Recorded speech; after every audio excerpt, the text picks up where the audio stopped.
noyau de l'atome est constitué de neutrons, qui ne portent pas de charge électrique, et de protons, qui portent une charge positive. Par ailleurs, le noyau est animé d'un mouvement de rotation sur lui-même. Il peut donc être assimilé à une sphère chargée positivement et tournant autour de son axe.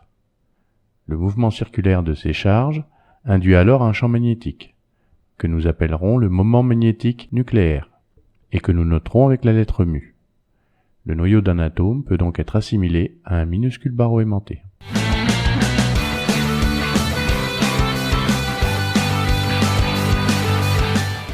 En l'absence d'un champ magnétique extérieur, l'ensemble des moments magnétiques d'un échantillon est orienté de manière totalement statistique. De plus, les molécules auxquelles appartiennent les noyaux sont soumises à l'agitation thermique.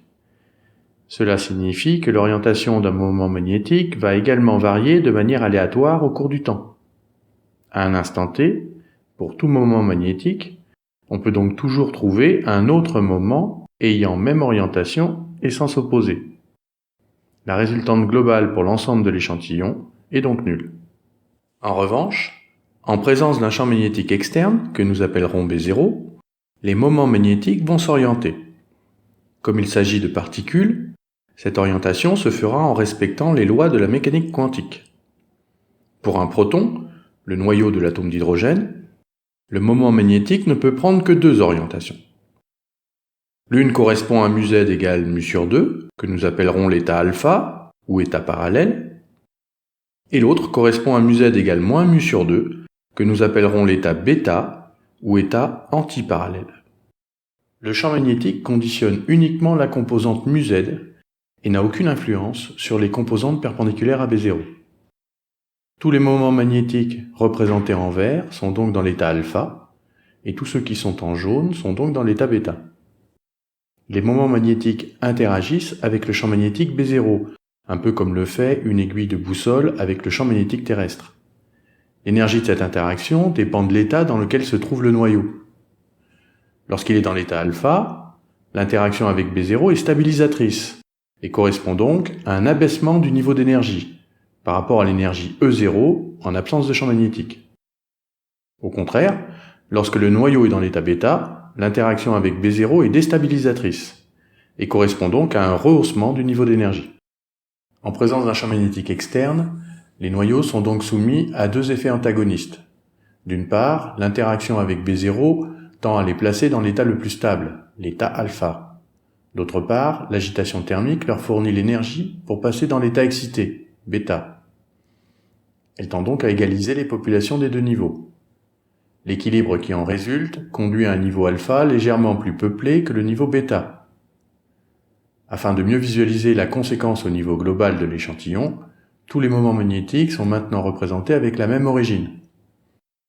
Le nombre de noyaux parallèles étant légèrement supérieur à celui des noyaux antiparallèles, la somme vectorielle de tous les moments magnétiques nucléaires est alors non nulle et dirigée dans la direction du champ B0. Cette somme est appelée l'aimantation nucléaire et notée M. C'est cette aimantation qui est mesurée en RMN, car elle est directement proportionnelle au nombre de noyaux présents dans l'échantillon.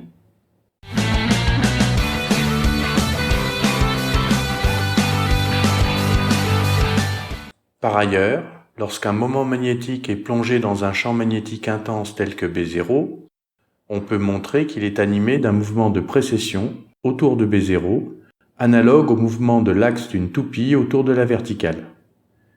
La vitesse à laquelle ce mouvement de précession s'effectue est donnée par la relation de Larmor, ω0 égale gamma B0. Dans cette expression, gamma est le rapport gyromagnétique, constante caractéristique du noyau considéré, et ω0 est exprimé en radians par seconde. Ce mouvement de précession se fait autour du champ magnétique B0, il ne change donc rien à l'orientation ou au module de l'aimantation M. Comme nous l'avons déjà mentionné, l'aimantation est proportionnelle au nombre de noyaux, et c'est elle qui est mesurée en RMN.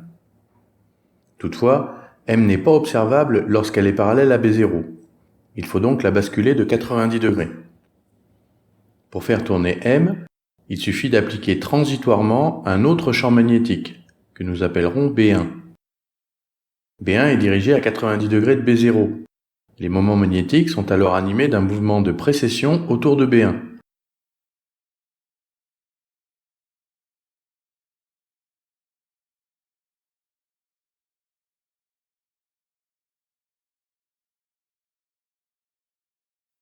Dès qu'une rotation de 90 degrés est obtenue, le champ B1 est coupé. Lorsque B1 disparaît, les moments magnétiques reprennent une polarisation et une précession uniquement gouvernées par B0. L'aimantation M étant la somme de tous les moments magnétiques nucléaires, elle est alors orientée à 90 degrés de B0 et peut donc être mesurée. Toutefois, le champ magnétique B0 est présent en permanence au cours d'une expérience de RMN.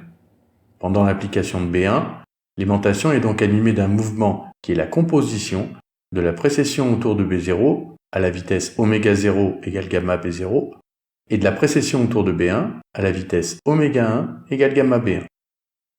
Ce mouvement est en fait une précession autour du champ B égale B0 plus B1. Par ailleurs, B1 doit pouvoir être activé et supprimé rapidement afin que l'aimantation ne bascule que de 90 degrés. De ce fait, B1 est beaucoup moins intense que B0, qui est un champ statique. En pratique, B1 est environ 1000 fois moins intense que B0. Si B1 est fixe pendant la durée de son application, le mouvement de M autour de B ne permet pas d'amener M à 90 degrés de B0. Ici, le référentiel utilisé est constitué de 3 axes, X, Y et Z, orthogonaux et fixes par rapport au laboratoire. Et par convention, l'axe Z est parallèle à B0. Ce référentiel est appelé le référentiel du laboratoire. Pour que son action éloigne effectivement l'aimantation de B0, il faut que B1 tourne lui-même autour de B0 à la vitesse ω0, c'est-à-dire à la même vitesse que l'aimantation. La trajectoire de l'aimantation durant l'application d'un champ B1 tournant est alors la suivante. À tout instant, B1 est placé de telle manière que la précession autour de ce champ bascule M. Cette trajectoire est plus facile à visualiser dans le référentiel tournant. Ce dernier est constitué de 3 axes, X', Y' et Z' orthogonaux. Z' est confondu avec Z, il est donc parallèle à B0. Mais X' et Y' tournent autour de Z' à la même vitesse angulaire que le champ B1. Celui-ci est donc immobile dans le référentiel tournant.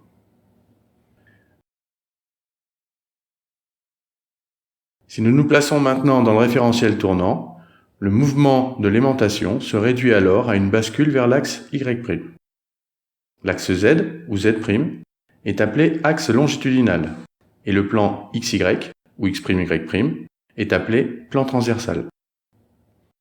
En pratique, le champ B1 est la composante magnétique d'une onde électromagnétique, qui doit donc avoir la fréquence nu0 égale ω0 sur 2π, et donc égale gamma B0 sur 2π. Compte tenu des valeurs de B0 utilisées en RMN, qui sont de l'ordre de la dizaine de Tesla, la fréquence nu0 se situe dans la gamme des ondes radio, quelques centaines de MHz.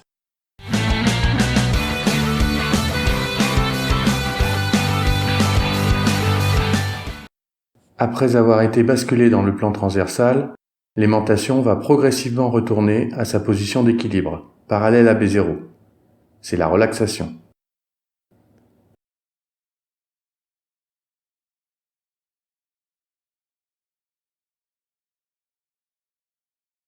À un instant quelconque d'une expérience de RMN, l'aimantation a une composante perpendiculaire à B0, dite aimantation transversale, et notée MXY, et une composante parallèle à B0, dite aimantation longitudinale, et notée MZ. Ces deux composantes sont affectées différemment par le phénomène de relaxation. Le retour de l'aimantation longitudinale MZ vers sa valeur d'équilibre M0 se passe en règle générale selon un processus exponentiel. Le temps caractéristique de la croissance de l'aimantation longitudinale est appelé temps de relaxation longitudinale et noté T1. Dans les liquides, les T1 des protons sont typiquement de l'ordre de quelques centaines de millisecondes à quelques secondes. De la même manière, l'aimantation transversale décroît le plus souvent de façon mono-exponentielle. Le temps caractéristique de la croissance de l'aimantation transversale est appelé temps de relaxation transversale et noté T2. T2 est toujours inférieur à T1. La valeur du T2 est extrêmement variable. Dans les solides, il peut être plus court que la milliseconde, alors que dans les liquides, il est proche du T1 et donc de l'ordre de quelques centaines de millisecondes à quelques secondes.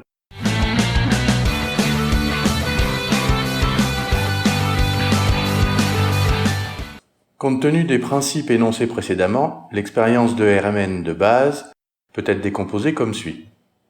D'une part, une période d'excitation constituée par une impulsion radiofréquence dont l'amplitude et la durée sont calibrées de manière à produire une bascule de l'aimantation dans le plan transversal.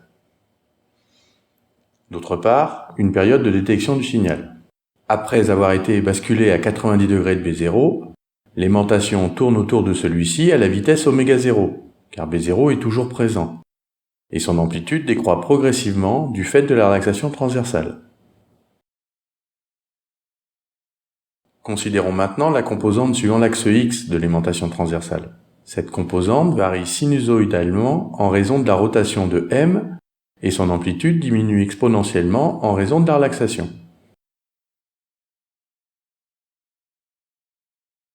Afin de mesurer la valeur de M, il suffit alors de placer perpendiculairement à l'axe X une bobine conductrice.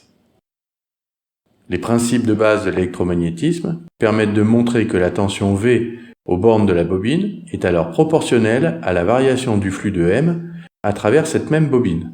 Ce flux est proportionnel à la projection de M sur X. Il va donc varier en suivant la même loi, une sinusoïde amortie, et sa variation évoluera alors comme la dérivée d'un sinus, c'est-à-dire en cosinus. La rotation de M fait donc naître dans la bobine un signal électrique de fréquence nu0, et dont l'amplitude initiale est directement proportionnelle à l'aimantation, et donc au nombre de noyaux. On appelle ce signal le signal de précession libre, ou FID, pour Free Induction Decay. En pratique, le signal RMN est constitué d'un grand nombre de fréquences différentes, toutes détectées simultanément. Il est indispensable de séparer ces fréquences afin de déterminer leurs intensités respectives. C'est ce que réalise la transformation de Fourier. Cette opération mathématique permet de transformer le FID en spectre, où chaque fréquence est représentée par un pic. Compte tenu des propriétés de la transformation de Fourier, la surface sous un pic est proportionnelle à l'amplitude du signal détecté à t égale 0 pour la fréquence considérée. Cette surface est donc proportionnelle au nombre de noyaux ayant généré ce signal.